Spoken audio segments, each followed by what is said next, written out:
Halo semuanya, apa kabar? Laptop kalian udah pakai SSD semua apa belum? Kalau udah, coba share dong kalian pakai brand apa sih SSD-nya?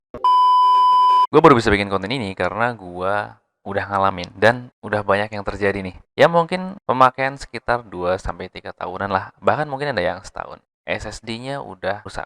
Dari beberapa pelanggan gue, alhamdulillah sih data masih bisa di-copy, masih bisa diselamatin lah, masih aman gitu. Tapi ya beberapa ada yang kecewa. Karena gue pakai SSD yang tergolong ekonomis lah atau murah gitu. Ya mungkin kalian udah pada tahu lah, nggak usah sebutin brand di sini.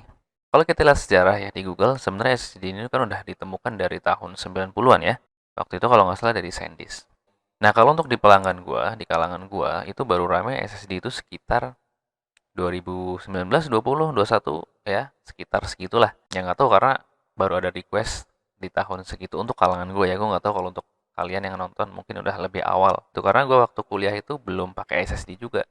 Gue lulus kuliah itu tahun 2018 dan laptop gue juga masih belum pakai SSD, pakai hard disk biasa. Nah, 2019 sorry, 2018 akhir gue beli MacBook Air waktu itu. Dan pas gue cek ternyata udah pakai SSD yang slot M2, bukan yang SATA ya. Dan brandnya, nah gue sebutin brand nih, Intel. Sampai sekarang masih aman kalau untuk Intel. Karena gue cek ternyata harganya juga lumayan sih kalau Intel.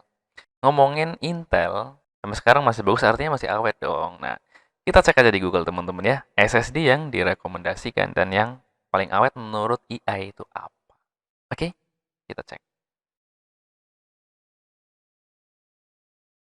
Gue ketik keyword di Google SSD yang bagus dan awet itu merek apa. Nah, di sini dari EA ini udah merekomendasikan teman-teman di sini yang pertama ada Kingston, ada data, ada Samsung, ada WD, ada Team Group, ada Galax, Gamers, SanDisk ya, sama Transcan.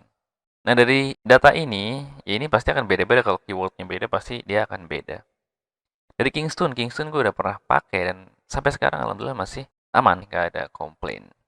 Adata gue belum pernah pakai dan tim gue pernah pakai belum ada masalah juga sampai sekarang. Yang lain-lain gue belum pernah pakai.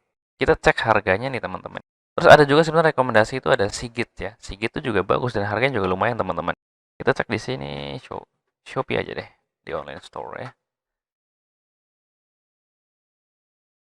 Oke, coba kalau SSD Kingston.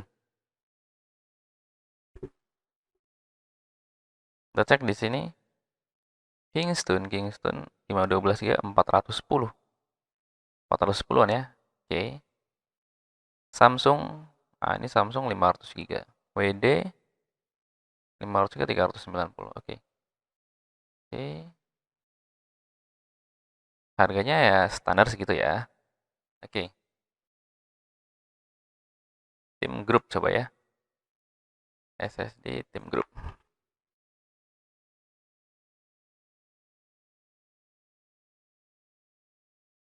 Tim Group full can S512 400. Sama ya. Range-nya segitu ya. Kalau Crucial 330. Adata 1 tera ya 749. Oke. Lebih baik ke Sigit Official Store.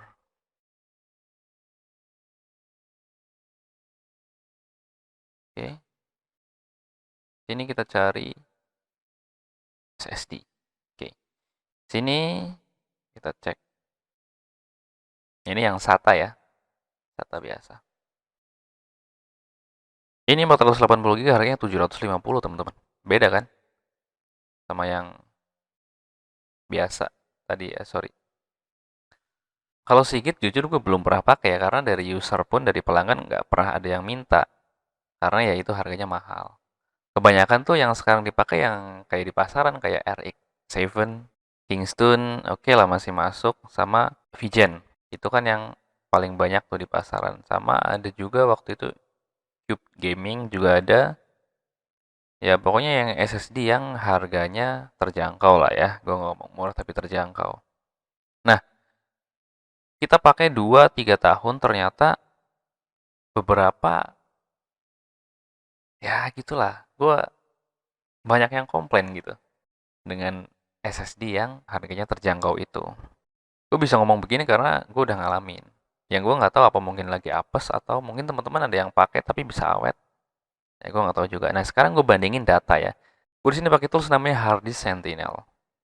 Ini tools yang udah gue pakai dari zaman dulu. Nah, di sini kita bisa lihat. Di sini ada 2 SSD dan 1 harddisk biasa. Yang pertama di sini adalah harddisk biasa. Gue buka-bukaan di sini pakai Seagate. Seagate yang 240 GB ya. Di sini kita bisa lihat di sini masa kerja itu 626 hari power on time, maksudnya itu jadi kondisi tanpa dimatikan sekitar 2 tahun itu nggak pernah dimatiin. Nah, di sini kita bisa lihat kinerjanya masih 100%, kesehatannya 62%. Ya masih oke lah. Walaupun di sini sebenarnya ada bad sector, tapi masih oke, masih bisa dipakai. Nah, yang kedua di sini ada VGen. Nah, ini SSD slotnya itu pakai NVMe ya. Di sini masa kerja atau power on time-nya baru 46 hari. Ini kondisinya masih sempurna semua. Kalau VGen, itu memang harganya ya nggak begitu murah-murah amat ya. Standar lah. Nah, yang ketiga di sini ada SSD SATA 3. Ini gua nggak sebutin mereknya karena takutnya ada sesuatu yang nggak diinginkan. Di sini masa kerja atau power on time itu 160 hari, teman-teman. Belum sampai 1 tahun. Dan realnya, gue beli itu di tahun 2022. Tapi karena memang jarang dipakai ya. Jadi masa kerja belum sampai 1 tahun. Ya, masih 166 hari. Kinerjanya masih 95%, walaupun realnya ternyata pas di copy data atau di cloning juga nggak bisa. Dia gagal di tengah-tengah. Kesehatan 7%, udah nggak bisa sama sekali. Nah, ini kalau kalian nggak percaya nih, segelnya 2022 nih. Kelihatan nggak? 2022. Oke. Dan kemarin ada komplain lagi dari customer. Beda merek tapi harganya yang terjangkau juga. Sama, itu malah beli 2023. Kondisinya udah kesehatannya 30%. Di situ ada keterangan smart hard disk error. Pas booting, itu dia nggak bisa booting. Pokoknya ada 3 lah yang dalam waktu yang berdekatan komplain. Di sini gue nggak ngejelekin ya, SD dengan brand itu nggak awet atau gimana ya, gue nggak tahu, mungkin ada harga, ada kualitas, kita belum tahu. Dan gue bisa bikin konten ini karena gue ngalamin sendiri. Jadi kalian tuh bisa pilih ya SD yang mana yang mau kalian pakai. Dan kalau dibandingin SSD sama hard disk, gue bisa menilai sekarang masih awetan hard disk biasa dulu, masih zaman piringan itu, hard disk yang dulu. Itu masih lebih awet kata gue. Karena real di lapangan gue nggak tahu kalau pakai SSD yang harganya lebih mahal lagi karena gue belum pernah coba. Makanya nanti gue bakal compare kalau udah pernah coba sampai berapa tahun, kita lihat bandingin di sini datanya. Ya. Jadi kalau gue lebih rekomendasi untuk diri gue pribadi, oke, kalau untuk sistem C kita bisa pakai SSD. Tapi kalau untuk data, nyimpen data, gue lebih prefer hard disk biasa yang speednya lebih kencang. Kalau misalkan laptop kalian cuma 1 slot ya, atau ada misalkan kalau ada DVD room, kalian bisa ganti DVD roomnya pakai HDD KD ya. Nanti dipasangin HDD biasa. Kalau misalkan ternyata nggak ada DVD room, kalian pakai eksternal hard disk juga nggak apa-apa. Buat backup aja. Dan rutin-rutin di backup. Syukur-syukur kalian bisa synchronize ke Google Drive atau pakai sejenisnya lah. Atau pakai sistem NAS juga bisa. Kalau misalkan PC lebih enak karena nanti di CPU kan banyak slotnya tuh. Jadi C-nya nanti pakai SSD dan untuk data kalian pakai hard disk biasa yang kualitasnya bagus. Dan tetap walaupun begitu kita juga perlu backup data. Itu paling penting. Kita share aja kalau ada yang punya pengalaman lebih unik atau bagus, bisa share aja di kolom komentar. Atau kalau yang mau ngajakin collab atau apa, silakan DM gue aja di Instagram. Cukup sekian video gue kali ini, semoga dapat bermanfaat. Jangan lupa untuk like, comment, share, dan juga subscribe. Bye bye.